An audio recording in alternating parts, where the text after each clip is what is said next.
On Monday, while Donald Trump was at Camp David, he did a press conference. And during that press conference, for some unknown reason, the CEO of Uber was there at Camp David visiting Donald Trump.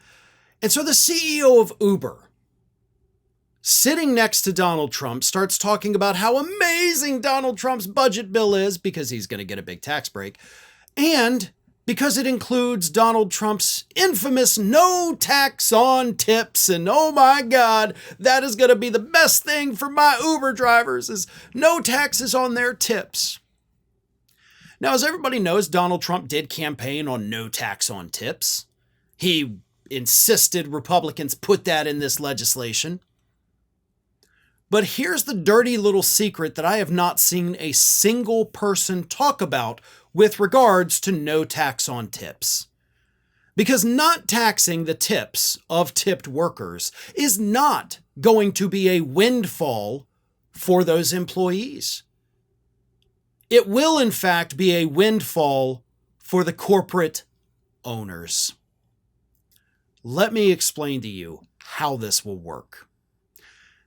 Not taxing people's tips, meaning whatever you get tipped, you keep that. The government doesn't get their hands on it. That is your money. What does that do for the people running these businesses, large and small, by the way? It incentivizes them to depress wages, right? Because they'll go to their employees and say, listen, you don't want us paying you more because if we do, you're taxed on all that. So technically it's better for you to make a lower wage and rely more on the tips, right? That's how they will sell it to their employees. And unfortunately, most employees will be like, well, yeah, I don't want to lose my money to taxes. So keep paying me minimum wage, which for a server is $2.13 in most parts of the country. And I'll just rely on the tips, right? That is a windfall for the corporations, whether it's a chain restaurant, or whatever. They get to save money by paying their employees less, convincing them that, no, you want the non-taxed money, which, by the way, comes from you. So you going out there to a restaurant or, whatever it is, you are now on the hook, consumer, to basically pay these people salaries because they work for a greedy ass corporation that refuses to do it.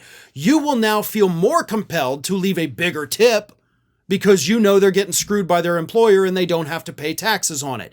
This is money coming out of your pockets to fund a tax break for the same corporations that are now saving even more money by depressing the wages of their tipped workers. And let me tell you something else. As somebody who spent years of their life as a tipped worker in a restaurant, let me tell you the reality of it.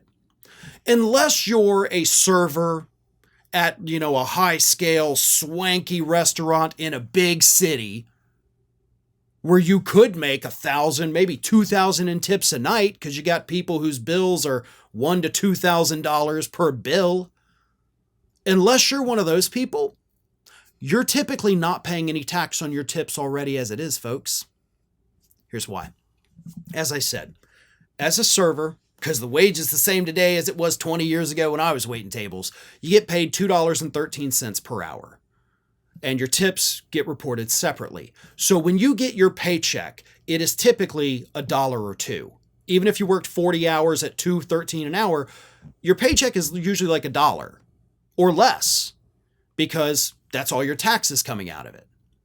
And then do you know what happens to the vast majority of tipped workers across the country when they file their taxes, which they didn't actually have to pay, it didn't technically come out of their tips? They get refunds. Do you know what happens when we don't tax tips? They don't get those refunds anymore. So that $3,000 or $4,000 that these tipped workers, who again, the vast majority of tipped workers, this is what happens to them. I know, I've been there.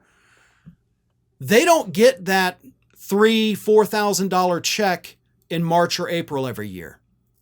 So they do technically lose money. Because do you know what those people did with those massive tax refunds? And I tell you this again from experience. We went and we bought new tires for our cars. We contributed to the local economy. We would go out and maybe buy a new stereo, contributing to the local economy. We would finally be able to afford ourselves to go out to eat, contributing to the local economy. We treated these as bonuses. One time, once a year, big checks where we could take care of things that we ordinarily couldn't take care of. Getting our oil changed, buying new tires, buying a refrigerator, putting a down payment on a car. All kinds of things we did. And I know this because servers are typically a pretty tight-knit group, restaurant to restaurant. And again, if you're one of the servers at a very nice restaurant in New York City making $1,000, $2,000 a night, this doesn't apply to you. Most tipped workers in the country don't fall into that category, however. And they will end up losing money on this. But more importantly, their overall local economy is going to lose thousands and thousands and thousands of dollars from this plan. The only people who save money on this no tax on tips, it's not the workers, it's not the patrons, it's the corporate masters who will now intentionally further depress the wages of their workers and try to convince them it's good because now you rely more on tips, which aren't taxed. Corporations save money. Everybody else loses with Trump's no tax on tips scam. Welcome to the Ring of Fire YouTube channel. I am Farron Cousins, the host of Ring of Fire here on YouTube. I don't know if this is your first time here or maybe you're somebody who comes here every single day, but either way, let me tell you what's going on.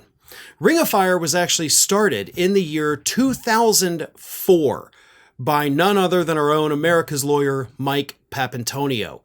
And over the last 20 plus years, Ring of Fire has gone from being a 1-hour weekend radio program on Air America through a series of changes. Go Left TV, which we started back in 2007. We've been on the Young Turks network. And of course, this very YouTube channel here that started obviously as they all do with no subscribers. And we've now ballooned to well over 1 million as we go on our way to that 2 million mark. So again, if this is your first time here, make sure you subscribe. Take a few minutes, look around. We have content that actually goes back 20 years. So there's lots to see, there's lots to do. And trust me, with the next 4 years of Donald Trump getting back in office, we will be here every day, every single day with fresh content for you to keep you informed about what's happening and, of course, to warn you of the potential dangers that Donald Trump poses as we approach his second term.